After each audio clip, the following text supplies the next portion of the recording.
කොහොමද යාළුවනේ ඔයාලට? අද අපි ගියා බයියමාරේ සෙන්ටර් එකට. මෙතනත් ක්‍රිස්මස් වලට ලස්සනටම සරසලා තියෙනවා. බලන්නකෝ හරියට දිව්‍ය ලෝකයට යන පාර වගේ. බල්බ් වලින් එක එක විදියට ලස්සනට සරසලා. ඇත්තටම ආසයි. අපිත් මේ ඇස් පින් කරලා තියෙනවා මේ වැස් දෙකෙන්ම දකින්න තරම්. බලන්නකෝ. අපේ රෙෂිත් ඉතින් ලස්සන බල යනවා ඉස්සරහට. එයාත් ඉතින් ජීවිතේ පළවෙනි පාරටනේ මෙහෙම දෙයක් දකින්නේ. ඇත්තටම ලස්සනයි. ගස්වල බල්බ් එල්ලලා. දැන් ඉතින් එයා ඔන්න ලස්සන තැනක් හොයාගත්තා. සෙල්ලම් කරන්න තමයි එයාට ඕනි. බලන්නකෝ මෙතන ලස්සන පොඩි ළමයින්ගේ හිත ඇදගන්න විදියට එක දේවල් කරලා. කොහොමත් මෙයාලා මේ රටේ අය පොඩි අයට මාරම කෙයාරින්. ඒක කියන්න ඕනි දෙයක්. දැන් ඉතින් අපේ රෙෂිනිත් ටිකක් සෙල්ලම් කරන්න ගියා යාළුවනේ. මේ ක්‍රිස්මස් ට්‍රී ගැන කියන්න ඕනි. මේක මේ පිහිටි පොළොවේම තියෙන ගහ. බලන්නකෝ මේ ක්‍රිස්මස් ට්‍රී එක මාරම නැචරල්. ලස්සනයි.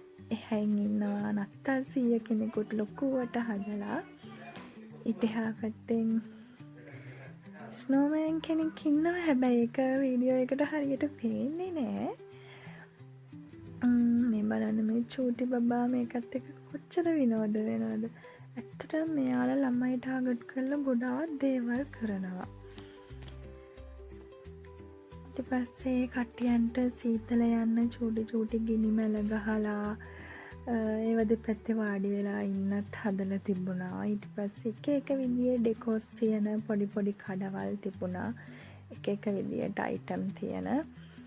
තව දෙයක් කියන්න ඕනි. හෙට ඩිසෙම්බර් 6 මෙයාලගේ ස්පෙෂල් ඩේ එකක් ඒක. මං හිතනවා ඒක ටාගට් කරලා තමයි මේ කඩ ගොඩක් දාලා තියෙන්නේ. හෙට එයාලා උදේ නැගිටිනකොට පොඩි ළමයි වෙනුවෙන් එයාලගේ ෂූස් වල පොඩි ගිෆ්ට් හංගලා තියෙනවා. ඉතින් පුරුද්දක් විදියට එයාලා 6 වෙනිදා උදේට ගිහිල්ලා නැගිටලා ඒ ෂූස් අරගෙන බලනවලු කොමගේ ගිෆ්ට් එක කියලා. ඇත්තටම පොඩි කාලයක කරාට ලොකු අයත් අම්මා තාත්තගෙන් ළමයි වගේම හස්බන්ඩ්ගෙන් වයිෆ් ඒ වගේ මෙයාලා ඒක බලාපොරොත්තු වෙන දෙයක්ලු. ෂෝක් නේද? එක ආගම් වලට එක විදිහේ සංස්කෘතික අංග තියෙනවා. දැන් ඉතින් අපේ රෂියාවා හොන්චිලි පදින්න. එයා එතන මොනවද සෙල්ලම් කරන්න තියෙන්නේ? හැම එකම අත්හදා බලනවා. එහෙම තමයි නේද ළමයිනේ. අපිත් චූටි කාලේ එහෙම තමයි. මේ බලන්නකො මෙතන මේ ආච්චි එයාට බනින්නේ නෑ. එයා හිනා වෙනවා. ඊට පස්සේ එතන හිටිය තව ලේඩි කෙනෙක්. එයා මේ රිසිනිට දෙනවා ටොෆියක්.